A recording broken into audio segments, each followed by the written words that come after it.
Cedar Point is an amusement park located in Sandusky, Ohio, and happens to be my home park. I've visited the park well over 100 times and know it like the back of my hand. Using some research and background knowledge of the park, I formed a list of 16 facts that not a lot of people know about. These are Cedar Point facts that you didn't know.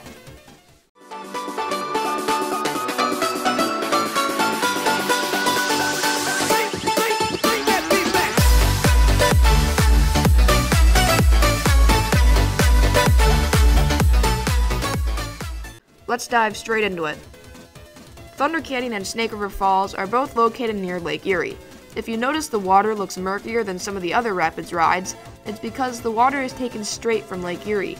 Located on Perimeter Road is a small bay where water is taken into these two rides. It is then mixed with the necessary chemicals before being used in Thunder Canyon and Snake River Falls. Valraven is a B&M dive coaster which opened at the park in 2016. But the layout for Valraven actually spells out a word. Standing at a specific location near the corkscrews on Corkscrew and looking at Valraven spells out Ohio. The massive Sidewinder is the first O, the two drops spell out an H, the airtime hill is an I, and the dive loop is the last O. Speaking of B&Ms, Maverick was actually meant to be a floorless roller coaster. It was originally planned to be a huge floorless coaster with a height of over 200 feet. This actually makes sense if you look at the past of Cedar Point. They started the millennium with the tallest full-circuit coaster, fastest and tallest invert, and then the fastest and tallest coaster. They probably wanted to continue that streak with a new record breaker. They did end up going with Maverick, and I am glad they did, because if they went with the floorless, we would never have an Intamin Blitz, and the dreaded Mantis would still be around. There was an attraction in the 80s known as Jungle Larry. It was a small exhibit where different animals were shown off. One of these animals were monkeys. Unfortunately, one of the monkeys escaped the enclosure and ran off onto Adventure Island. They actually never found this monkey. According to Google, monkeys can live up to 50 years, so if this monkey is still healthy and never died, it could still be roaming free on Adventure Island. Before Steel Vengeance was announced, Cedar Fair trademarked the name Centurion. Everyone believed that Steel Vengeance was going to be called Centurion because of the trademark. After Copperhead Strike at Carowinds was built, they put up posters in the station talking about Centurion, and made multiple people believe that Orion was going to be called Centurion as well. The Cedar Point Skyride has been a staple at the park for years now. However, it never used to run just through the main windway. There was a second station that took the Skyride over Adventure Island and into Frontier Town. The old Frontier Town station is now the restrooms over by Cedar Creek Mine Ride. Maverick's plot of land was originally occupied by a ride called Whitewater Landing. This ride was an aero log flume and included a turntable. This turntable is now where Maverick's Q House is. If you notice how the room is oddly shaped, it's because of that circular turntable.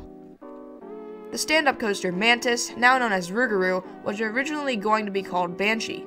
It featured a hooded figure holding the Banshee logo. However, people thought the name was too dark for a roller coaster and it was changed to Mantis. But both of these parts of the sign are now located somewhere else. Obviously, the name Banshee is now used at Kings Island for their B&M invert, but the hooded figure is now used on Dorney Park's Steel Force. John Hildebrandt was the old general manager of Cedar Point before Jason McClure. He worked at Cedar Point for most of his life. When Gemini opened, he got a ride on it.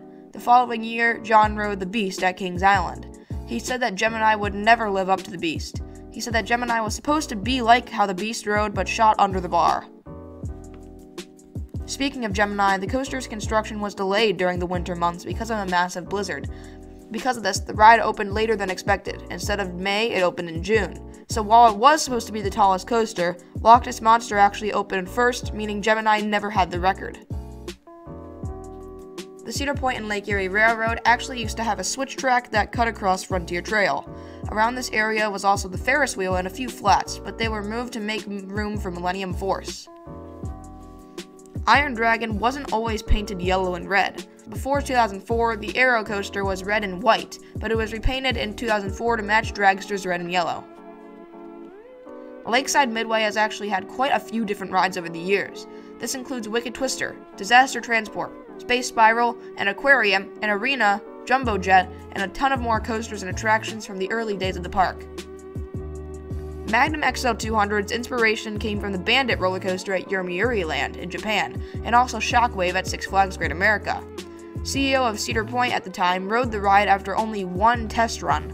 Also, the XL1 Magnum stands for extra long, not extra large. Another Magnum fact, the hill after the first tunnel was actually reprofiled in the valley. Trims were also added. The oldest coaster, Blue Streak, was actually not blue when it first opened. Instead, it was a brown color. Also, it was named after the local high school athletic nickname, the Blue Streaks. Cedar Point actually had another Wicked Twister. Not a ride, but a tornado struck the park in June of 1998. It was a waterspout, but luckily no one was hurt. It was definitely a sight to see. Thanks for watching. Hopefully you learned something new. If you enjoyed, leave a like and subscribe. Comment below what your favorite Cedar Point fact is, and have a great rest of your day.